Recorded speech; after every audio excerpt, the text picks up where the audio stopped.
Hello and welcome to IASPrimers. So in today's daily news analysis, we are covering the Hindu newspapers Delhi edition for 1st of March 2022. And as the concept lies, what we do is I share questions for answer writing practice. In fact, today I have a question on the relevance of UN given the circumstances that we have. And yes, you can see a political news. So this again, I have a question which is relevant from a polity point of view. And these are the things that you miss out on the books at the same time at the newspaper level also. So this is going to be a very helpful initiative and will help you with clearing this examination. Now, naturally, when you're writing your answers, you want them evaluated. So you can share your answers with me on my Telegram or WhatsApp. The link is, or the details are there in the description box below. So today I have two questions, as I said. So one is about this issue, but Ukraine, I've had enough of this. So today I have a question on relevance of UN from the point of view of maintaining world peace, stability, security. Right, the question is on the community section anyways. The next question is about this is political statement, but yes, why should states be given more power? Right, so that was the second line over here. You can see states should be given more powers. I think my face would be blocking this. Okay, so these are the things. Then some IT initiatives. This was interesting, but yes, mains based questions are here only. And this concept, you must listen to this, Finlandization. So this is a new concept that was there in the news. So we'll discuss this. This was in the last page of the Hindu paper. Okay, so quick update on Ukraine. So fighting in Ukraine must stop. That is what the United Nations chief is saying. So quick recap, what happened till now was that at the level of UN, so United Nations Security Council had met and a resolution was introduced to condemn Russia for its actions. And at the same time, USA invoked Charter 7, which says that use of force can be justified against Russia. So this, India had abstained from this, right? India abstained, and this ultimately went to the United Nations General Assembly. Now, if they vote by a 2/3 majority, right, then again this issue can be taken up. So it has gone to the United Nations General Assembly. Now, when this meeting was going on, before the formal setup, I think this was there in the social media also.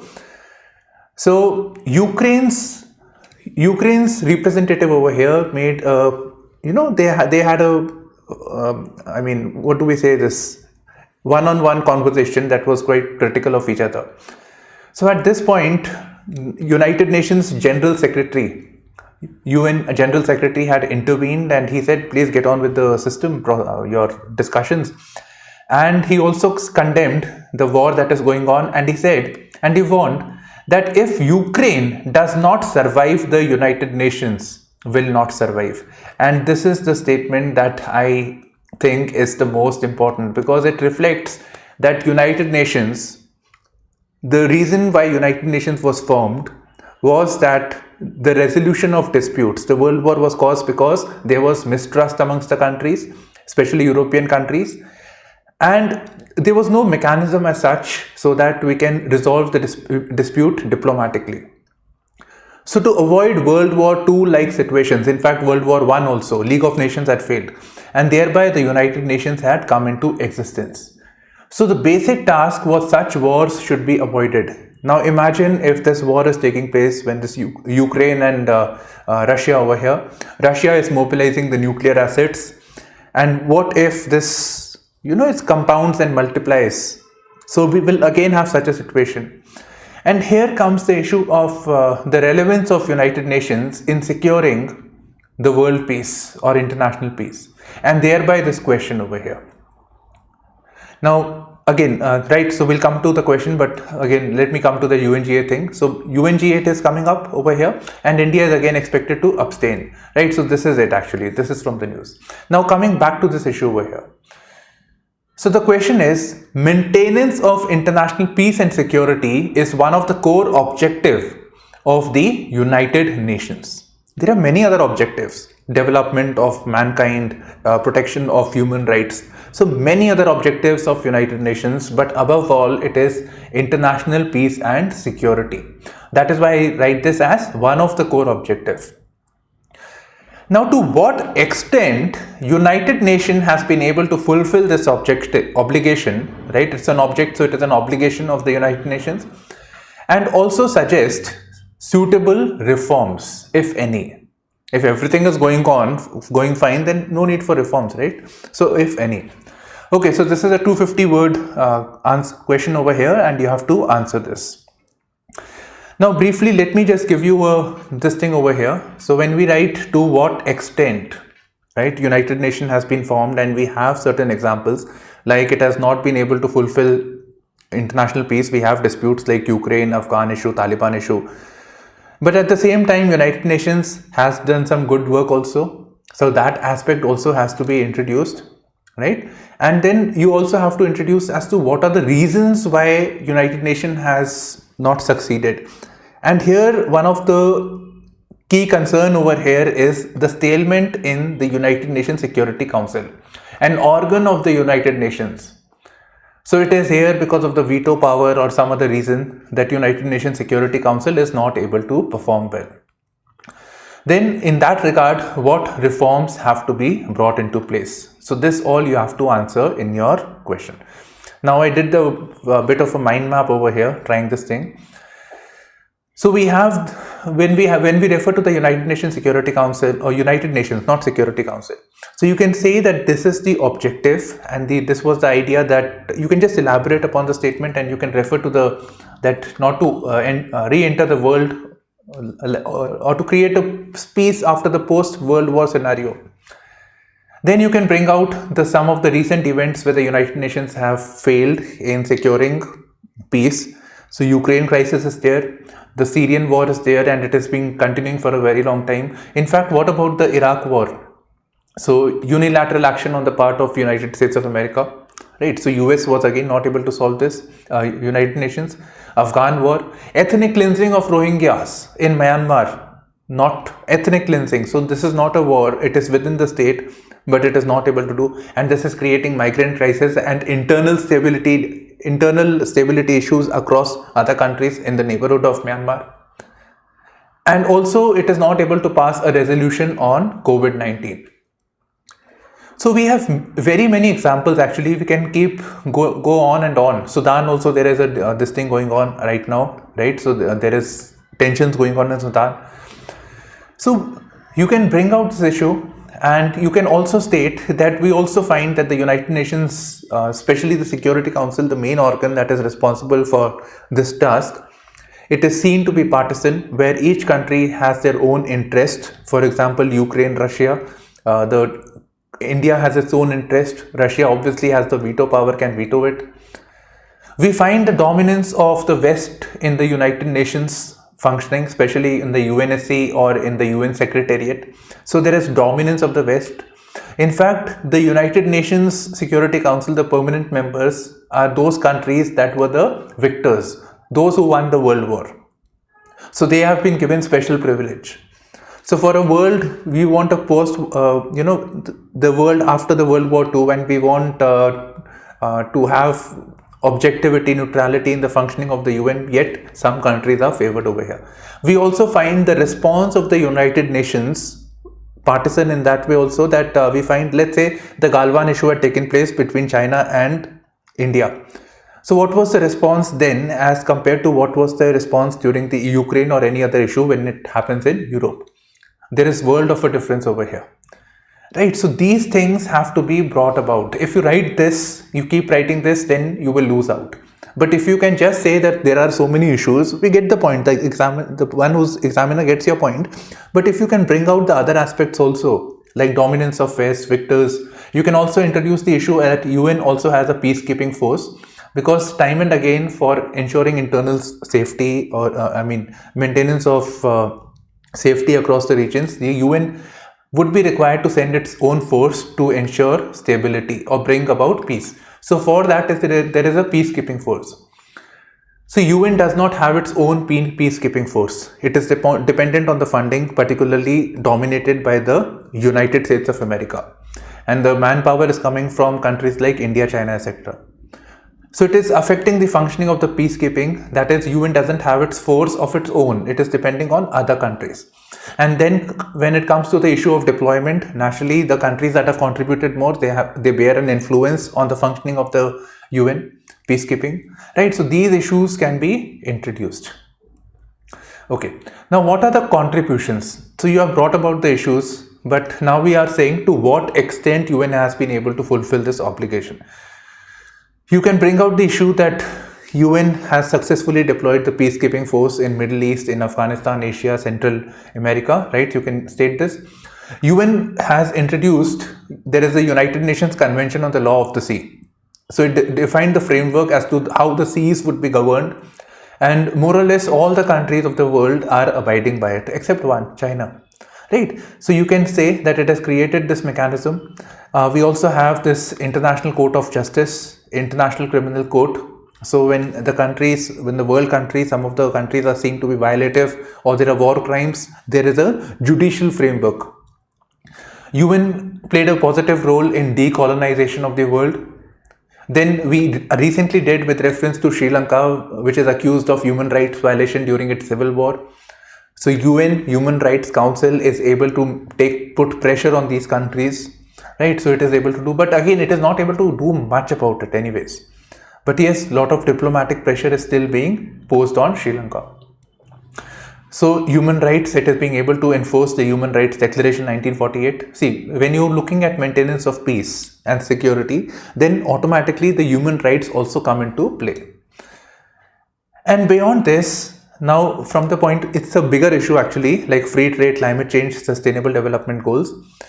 But they are in a way linked to international peace and stability. If there is free trade, if there is economic integration of the world, the differences between the nations will come down. So free trade, partnership in climate change, right? So world working together on common issues, and then that will again play a positive role in bringing out international peace. Sustainable development goals, that is holistic development or inclusive development of the entire world, right? So these are the objectives. So it has been able to play a positive role as well. Now, what reforms need to be brought about? Naturally, there is an issue with the United Nations Security Council and the dominance of the West. So in that regard, there is a need to rationalize or make the UN more representative. Right, so this has to be done. We need to look into the issue of reviewing the veto powers of the P5 particularly, as to how they engage. There must be a mechanism for overruling that also if it feels that it is partisan, it is violative of rationality, right? So on those principles, the veto powers need to be seen again, reviewed again. And reforms with reference to the peacekeeping. Now in this light, you can also make a case that a country like India should have greater representation in such bodies given its high population, and likewise other countries like Brazil, etc. So we have a G4 which is making a stand for more representation, or actually representation of these countries in the as permanent members of the United Nations Security Council. Now this is opposed by the coffee table, right? So coffee table conference. So these coffee table was asked in the prelims, and now G4 is also important, right? So these things, and you can see how during the course we are also looking at the pre aspect, right? So I hope you should be able to answer this now. So you can share your answers. Right then, now United Nations Secretary General. And don't get confused, right? India recently got the presidency of the United Nations Security Council. Now that was not so recent also, because Russia has the presidency at this moment. So what could be confusing is this presidency and the Secretary General. So presidency thing is 1 year basis. Every year election takes place on that basis. Secretary General is the main person. He is the administrative head. He or she is the administrative head of the United Nations. So it is nominated by the Security Council, appointed by the General Assembly, and the term is 5 years and it could be renewed. right? Mr. Guterres is, I think it's the second term that is going on. But traditionally it is limited to 2 years, but there is no limit. Okay, so these are the things, and it is flowing from the United Nations Charter. Now coming to the second question, and this is actually a political statement where basically they are referring to saving Indian Union from divisive forces. So it's between the politicians, but we have to set aside the politicians, the politics, and look into the more academic side of politics. Basically, let me put it this way. So we have one for prelims, maybe if you are giving SSC or some other exam. So Mr. Stalin had written his autobiography, and its name is Ungalil Oruvan, right? One among you. So obviously people were there, Congress was there, Mr. Stalin was there, and I think one more state. So they were there, and in that regard they said, and they're basically referring to the common enemy, right? Common rival over here. Now let's come to the question. I have the statement over here. States should be given more power. States should be given more power, one of the things that had come up. Now let me put it this way. Should states be given more power, right? So should states be given more power? So naturally the thing is, why should the states be given more power, right? Why are they saying this? What are the why should it be given? You have read it in the Lakshmikant, but why not really elaborate it? Okay, then if you want to know why, we need to know what things should be given, devolved from the center or from the union to the states, right? So these are the things over here, and in this light you need to know about recommendations, committee reports, etc., right? So these are the things that you need to think about. So here is the question before you. Examine the rationale for greater devolution of powers to states. So rationale. Now when you say rationale, you have to say pros and cons as well, and basically you have to go by this, that this devolution of powers should be there. Okay. Now in this slide you can think about this, that Indian Constitution provided for a quasi-federal polity. Quasi-federal means we are a federal polity, there is states, they have their own list of subjects or functions, so that is coming in the 7th schedule, center has its own, but we find that primacy has been given to the center, right? So primacy has been given to center, and this could be because there was fear at that time that there will be secessionist activities, right? So secessionist activities will take place, so something like that. So those concerns were there, and regionalism will emerge as a result of this. So to keep in mind the concerns with reference to stability, security of the country, this was done. And at that time the union also wanted more resources, in the sense that we are in a hostile neighborhood, they were more backward, we wanted to have a planned model of development, so plans coming from the center for the states. So that was the nature of polity that was envisioned, and they made a case that in the course of time we can devolve more power to the states, right? So that thing was basically stated over here. Now comes the question, should the states be given? Yes. Why? You have to answer this because of this. Why? Because if states are given more power, then we are emerging into the realm of cooperative federalism, competitive federalism. Cooperative means that states and centers center is working together, states are working amongst themselves, they have a freedom in approaching how they want to approach various subjects, policies, etc. Then competitive federalism, it will help provide autonomy in functioning, right? It will help provide autonomy. It will lead to decentralization of democracy, or in other words, let me put it this way, grassroots democracy, that is democracy closer to the people. Today, if anything happens, we say Prime Minister is not doing this, Prime Minister is not doing that. Rather, it should actually be at the local body level, right? So we want decentralization of democracy. Okay, I didn't elaborate this. Competitive federalism. Basically, when states have more power, more autonomy, right, they work amongst themselves and they compete with the other states for providing better service delivery for its people. That is competitive federalism. and cooperative is when the states and centers cooperate on various issues. Right, so these are certain benefits over here. And one more thing like I would like to add is that when we have this command structure polity, more union, dominance of union making policies and schemes like Narega, etc. So we see that one size fits all approach is not feasible. One size that center says, okay, fine, you have to do this, but every state has its own requirements. Kerala has one of the highest literacy rates.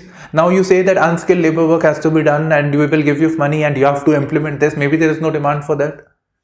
So one size fits all approach is also not relevant, right? Literacy levels, demography of the place, everything changes and resource levels are different. So one size fits all approach is also not suitable. Okay, so what has to be devolved now? So what we need to consider is, one is fiscal sphere, that is more money should be devolved to them so that they can implement the functions autonomously, right? So more powers mean more functions. In fact, in this slide, there are 3 Fs. That is functions, finances and functionaries, that is bureaucracy, right? So, or people who have expertise. So these are the things that need to be devolved. Even if you give more functions, but if you do not provide the financial money resource, because again we find dominance of center when it comes to revenue, from income tax, which is the main chunk of revenue, it is going to the center. From there, part of it is going to the states. So income tax, corporate tax. So the main domains are going to the center, rather it should be with the states over here, right? So more money should be devolved over here. And furthermore, we see that when we talk about autonomy, we find that the states tend to be better, sometimes they tend to be better than the union. For example, I was seeing Rajasthan and there was the introduction of the state accountability, social accountability law. That is, the government is accountable to the society. So center has not come. RTI was also introduced first at the level of states and then it went to the union. Lokayukta also. Then public service delivery. Several states have come up with this, that public service has to be delivered in a time-bound manner, in a framework, reason had to be given. So it is reducing the issue of nepotism and corruption. Then we have this PM Kisan Yojana, that is, farmers will be given money, but that is learned from an experience from the states, and the states still have better schemes, like Odisha has Kalia, right? Or Odisha, yes, Odisha only, and Telangana has Ritu Bandhu Yojana, right? So better schemes, more inclusive schemes, and from their experience, the center has actually taken it up. Then in Delhi, we have digital delivery of services. So maybe they can actually, one is we give them more autonomy that can lead to better governance. At the same time, the citizens are closer to the government, so that is also there. Their reliance on union for various things will come down as a result of this. So these are the benefits, and ultimately it should lead to good governance. So that should be the idea over here. So what are the issues in this regard? Basic issue is, with reference to this, is fiscal is not there, functions is not there, functionaries are not there, right? So this is the issue over here. Now we also need to know the reports, right? So we have the Sarkaria Commission, Punchi Commission. So they looked into the issue of cooperative federalism, the tensions between the center and the state and how it should be resolved. So this was there. The 14th Finance Commission had recommended that the center should devolve more money to the states. So this, and it was, most of it was implemented, right? So these are the things over here which you need to bring out. GDP to grow at 8.9%, right? So some GDP, basically GDP will come down, and given the high oil prices, especially because of the Ukraine crisis. Now I'll just give you a brief background. Ukraine crisis is taking place, Russia is sanctioned. Now the supply of oil from Russia will also get affected to Europe. So now Europe will depend on oil from Arab, America, etc. So the supply is coming down. So obviously it will get more expensive, right? So we already had inflation, high oil prices were there. Now it is getting even higher. So just before I started the news, I got this ping that LPG prices have increased by 105 rupees. And when LPG increases, we have this scheme also Ujjwala Yojana, right? For providing free gas connections to the women. So inclusivity also gets affected as a result of this. Okay, so this is basically this, that it is coming down. Now, who is giving this indication? That is important for prelims. So National Statistics Organization has said this, right? It is coming down, and they are saying that the gross value added in the economy is expected to grow by 8.3% this financial year. Now, when we refer to the GDP, it's actually gross value added, because what is GDP? Gross domestic product. And what? Goods and services that are produced within the geographical territory of the country. Now, if suppose, let's say there is an item, right, at the wholesaler level, at the factory level, it goes to the wholesale level. So some value addition is done. Some value addition is done at this level also. Now, every time, if we just count the value added, right, so we will add this, there is a chance of adding value at every level. But what is gross value added is that it is only adding at each level the value added at the real value added. That is the idea of this. Otherwise, the calculation will go all wrong, right? Therefore, gross value added. Now, in this reference, it is also saying that the core sector growth at 3%. So, what is this core sector, right? This is very important. So, within the economy, there are certain sectors, particularly infrastructure sectors, which form the core of the economy. They are providing electricity, steel. Steel is required for other industries, right? Likewise, coal, power from power, other sectors. So they form the core, they form the backbone. And it is therefore important that the core sector grows. It is reflective of the demand. It is reflective of how economy is functioning, what is the level of production. So it's very, very important. Now, from point of view, you need to know the weightage of each sector. You should be able to arrange them in ascending order and descending order. And when we talk about the 8 core industries, it is constituting 40% of the 40.27% of the IIPE. Right, so IIP is basically an index of industrial production. So basically all the production that is taking place, of that 40% weightage is going to core sector. IPCC warns of multiple climate hazards. Now naturally one question arises, who is IPCC? What is IPCC?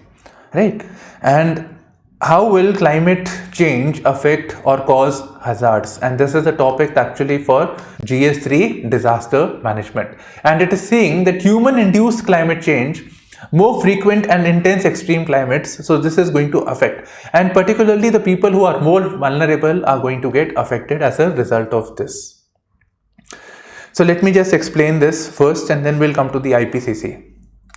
So the target that has been set is that it should be, if it is increasing, the climate increases by 1.5 degrees Celsius. Now you may say that today temperature was 20 degrees, in summers it will be 40 degrees, 45 degrees, 50 degrees. So what is this 1.5 degrees Celsius? So when I'm referring to that temperature, that is basically weather. That is, weather is a temperature at that given point of time. But when I talk about the climate is the temperature long-term average, 30 years, 50 years. So what was the temperature over that period of time? So if it exceeds to 1.5 degrees Celsius also, it is very high. By the way, we have this commitment under the Climate Change Summit, COP21, and then at the Glasgow Summit also, where we are looking at measures to control the climate change to 2 degrees Celsius. And if possible, till 1.5 degrees Celsius. But we are more or less at this level already. Okay, so how will it affect? It will induce this climate hazards over here. How? So one is, you can see this diagram over here. You may have studied this in the geography. So these are the diagram of the planetary winds that are there, right? So this is because of the thermal zones of the globe. These define the planetary wind system. Now imagine the earth is warming. This planetary winds, this high pressure regions, low pressure regions will get affected by this. It will get affected by this. So let's say in Indian context, which is quite regular, which is quite consistent with the dates also, our monsoon will get affected. Right? Monsoon will get affected. We may have more drought-like situation. In fact, we have more of El Nino type of situations which is associated with drought. Now, there was this very new article on this Down to Earth magazine which says that we are experiencing more of these mega droughts, right? And who all are going to be affected by droughts? I'm just giving you reference of drought. So who? The farmers who cannot afford irrigation, who have limited means. So more vulnerable people are going to get affected. Poorer people are going to get affected more than the ones who have more resources. Okay, now if weather patterns, if the climate system gets affected because of this, we may have more events of like tsunamis, right? Tsunamis, storm surges, etc. We may have sea level rise. So sea will increase because the Arctics are melting, Arctics and the Antarctic. So if that is melting.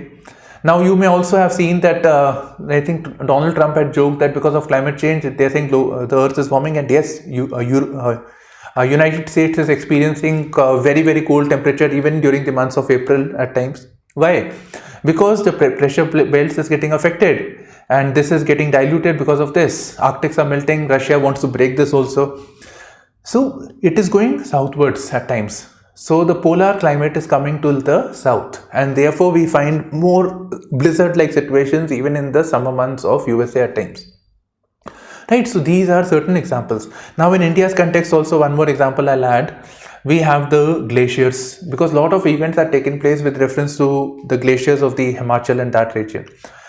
So we had a glacial burst. What is glacial burst? The glaciers are melting. Warming is taking place, so the ice is melting, and because of this, a lot of water is flowing all of a sudden.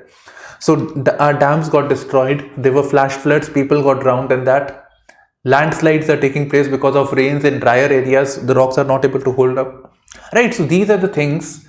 I mean, you can see how climate is affecting it, our ecology and environment over here. Right. I think I can go on and on, but basic thing is we need to do something about it. Now, in this regard, you need to know what measures have been taken at the global level and at the level of India. So at the global level, especially with reference to climate change, of course, but with reference to disaster management, we had a YOGO framework.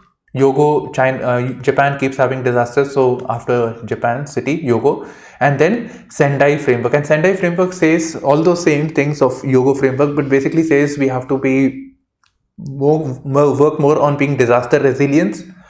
And at the same time, we need to focus on build back better, because every time some destruction takes place, so we need to build back better. And in India's context, we are working on the National Action Plan on Climate Change. Right? So in that, there are 8 submissions on which we are working on. So you Google yourself. Now coming to Intergovernmental Panel on Climate Change. So it is an intergovernmental body. This is important for prelims. So intergovernmental body of the UN, associated with advancing knowledge on human-induced climate change. Right? You use this term, human-induced climate change over here. Headquartered in Geneva in Switzerland. Now, when it is giving its report, right? It is giving its reports, 6th assessment report, global warming of 1.5, climate change 2022, all these reports. Does it have its own laboratory, or is it conducting its own study? No, it is actually taking facts, materials from reports of other agencies. On that basis, it is compiling its own report. So it is based on secondary research. And its parent organization is World Meteorological Organization and United Nations Environment Program. And where is UNEP located? Nairobi, Kenya. And in 2007, it was awarded the Nobel Peace Prize, right? So it was awarded Nobel Peace Prize over here. Okay, this is important, and I'm correlating this with the governance part of UPSC asked this question also. So QR code based feedback system launched by police. So obviously we all know QR code. What is a QR code? So there will be a QR code. This QR code initiative is known as Anubhuti.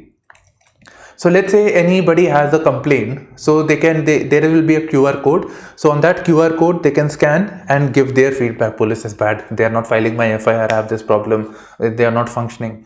So this will get recorded in the IT setup, right? Their whatever information management system, and it will go to the concerned authorities. So they have a feedback, right? So where they have a feedback, on that basis, they will be able to take corrective measures, and ultimately they will be able to take reformative measures. Now, when somebody is giving a feedback, naturally there was some sort of an expectation also, right? So some sort of an expectation was there about service delivery. So police is providing a service to the people, maintaining law and order, etc. And likewise in the government, there are many other agencies also. So who was expected? So when that is not there, you take a feedback from the people, and then you take corrective measures, you take action, and you take reformative measures. Now, if I change this, if I say that the government clearly states, I am doing this now, if the government clearly states what are the objectives or tasks of that body, so they put it on a paper, or they put it on a board and paste it where the people who come to the police station or who come to the government school, wherever, they can see it, right? So this is known as citizen charter. So their workings, their objectives, their timelines, everything is stated over here. Citizen charter. Then comes public grievance redressal. That is, they need to take a feedback. You see, these are the obligations, these are the services that we provide in this time period. It is not being fulfilled. So feedback. So charter mark, public grievance redressal.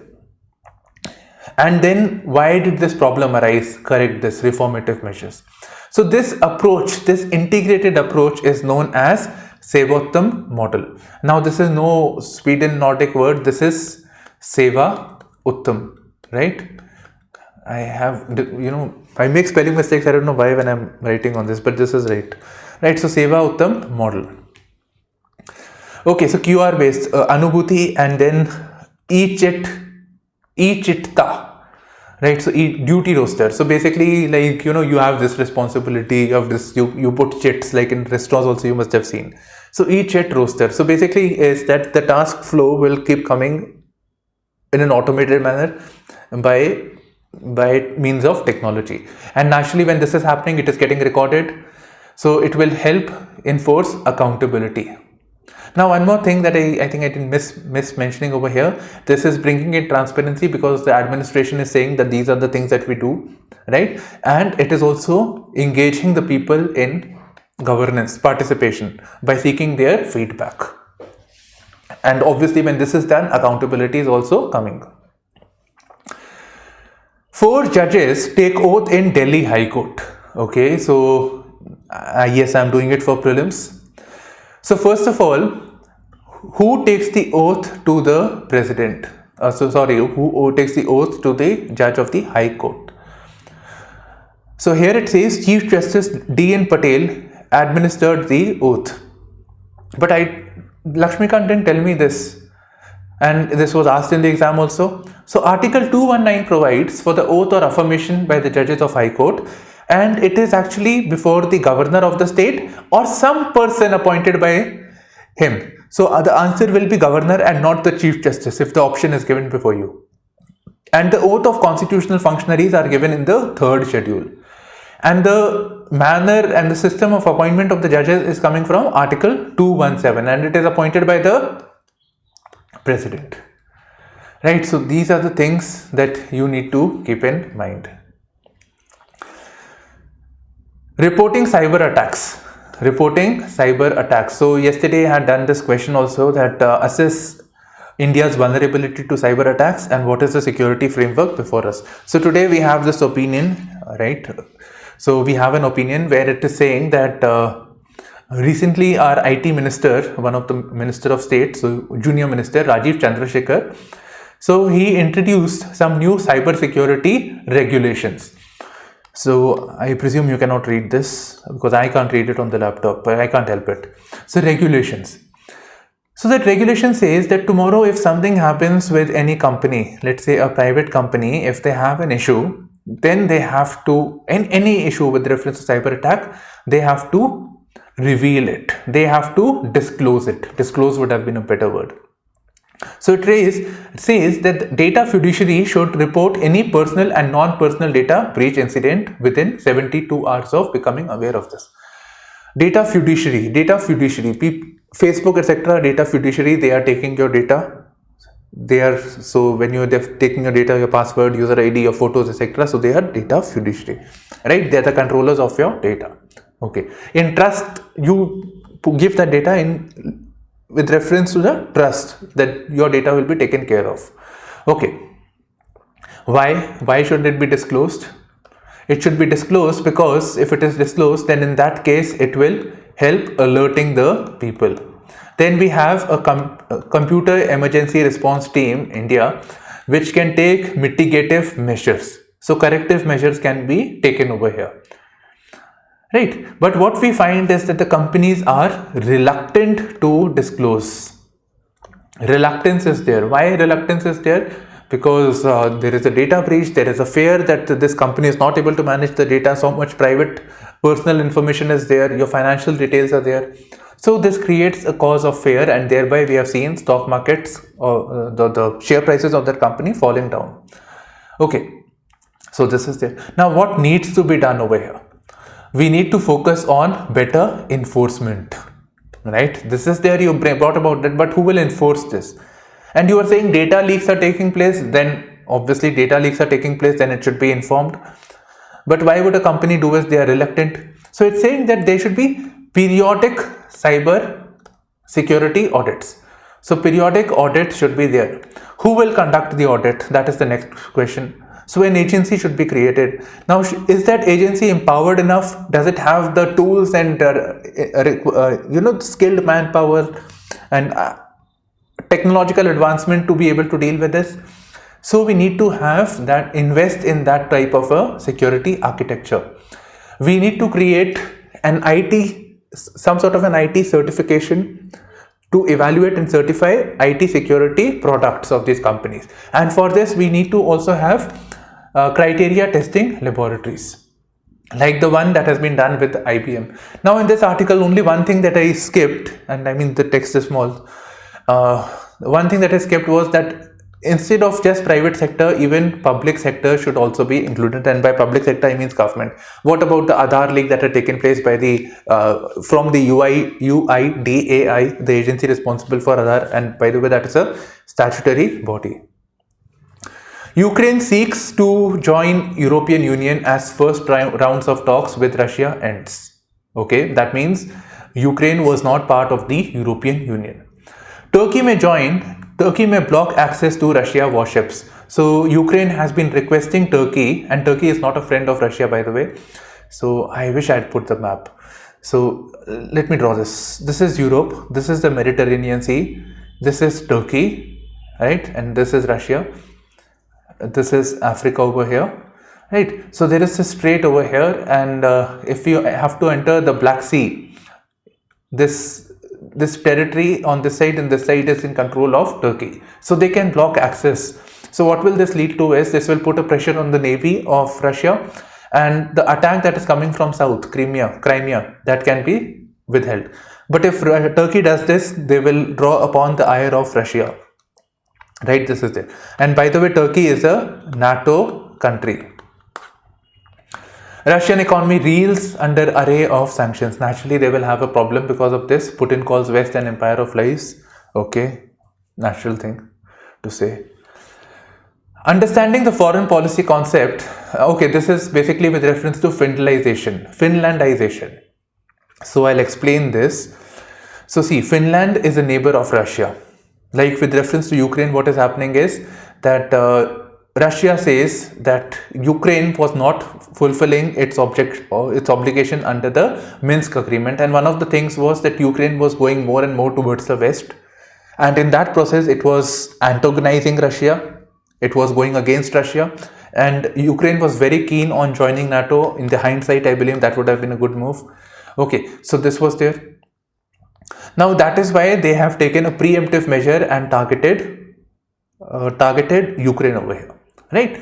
So in this slide, we have a reference of Finland during the Cold War era, that is 1950s, where Finland gave an assurance that where basically the smaller power bows down in front of a larger power to safeguard its titular independence.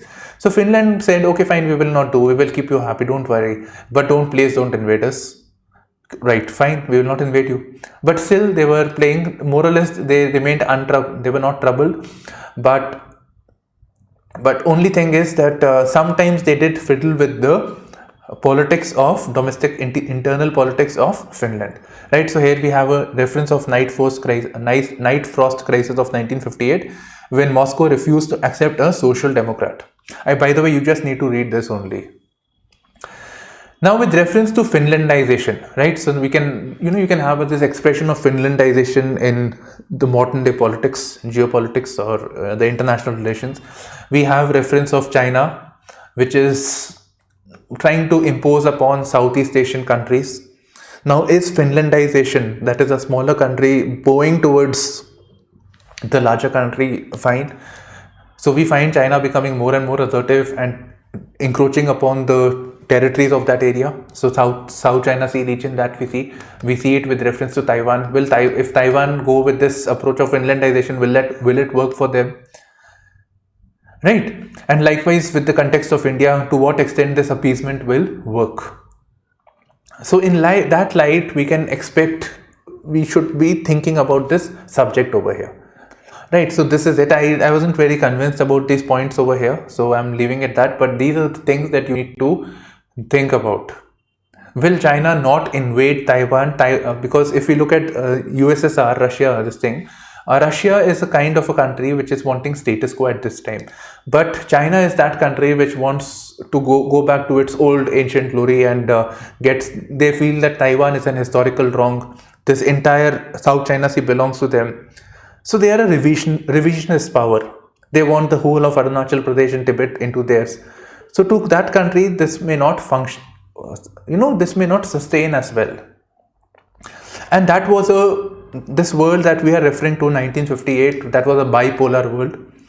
Right? Nowadays, there is a change that is taking place where we have ascendancy of China, USSR, Russia coming down. The America does not have the same sort of an hegemony that it used to have. So in that light, we need to think. And then yes, there are countries that are all nuclear powers. Now, Russia, nobody's taking a stand against Russia because they fear that nuclear attack will take place. So nuclear war will take place. So now let's say China attacks Taiwan and they mobilize nuclear assets. Will USA engage in that? So these are some things that you need to think in light of this thing, Finlandization. I'll frame a question. I didn't do it. I was still internalizing this concept. So we'll definitely put it from the point of view of IR, and you will have a good note on this. Right. Now this is this science and tech. There is a quiz, so you should do it. You should try to read more about these issues over here, and this will help you with your prelims. By the way, the human speech and hearing frequency is 535. 1700 kilohertz, and this frequency basically, right? So you should do this. This is good, and this will help you with your science and tech section also. Right then, so this is all from my side. Please do like, share and subscribe, right? So this is it, and you can always share your answers with me, and up to 2 answers per week. So this is it from my side. Bye bye, take care and all the best.